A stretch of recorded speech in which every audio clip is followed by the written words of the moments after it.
Hello, அஸ்ஸலாமு அலைக்கும். Tea தூள் வந்திக்கிது. டீ தூள் ஒரு டீ தூள் 1/2 கிலோ, ஒரு கிலோ 300 மெட்ராஸ்லேருந்து வந்திக்கிது. மொத்தம் 13 கிலோ இருக்குது. நீங்கள் யாரும் மொத்தமாக எடுக்கிறேன்டா எடுங்க. இதில் விலை 300 கிலோ. அரை கிலோவாக போட்டுக்க. ஆனால் இது சாயம் போட்ட டீலாம் இல்லை, நல்ல டீ. சாயம் போட்டது உடனே போட்ட தேயிலை கலர் ஏறிடு.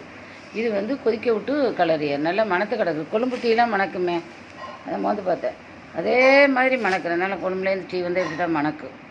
அது மாதிரி இருக்குது. நீங்கள் போட்டு கொதிக்க விட்டு தான் சாயத்தை எடுக்கணும். யாராவது மொத்தமாக எடுக்கிறனாலும் எடுத்து விற்றுக்கோங்க, அது உங்கள் இஷ்டம். சில்லறை வாங்குறனாலும் வாங்கி. ஆனால் பாடையில் மட்டும் யாரும் கேட்டு வந்துடுவாங்க, நான் தூங்கிட்டிப்பேன்.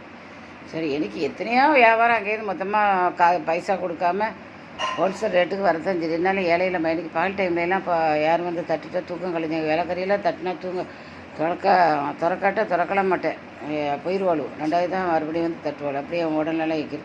அதனால் யாரும் மொத்தமாக ஆசைப்பட்டு வாங்குறேன்டா வாங்க. அப்படின்ட்டு சில்லறையாக வாங்குறேன்டா நைட்டில் வாங்கிக்கோங்க.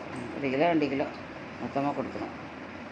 இப்படி 13 கிலோ மொத்தமாக 300 கிலோ 300 போட்டு எடுத்தாலும் எடுத்துகிட்டு போங்க, பிரச்சனை இல்லை. நீங்கள் எடுத்து விற்றுக்கோங்க. லைக் பண்ணுங்கள், ஷேர் பண்ணுங்கள், சப்ஸ்கிரைப் பண்ணுங்கள். அஸ்ஸலாமு அலைக்கும்.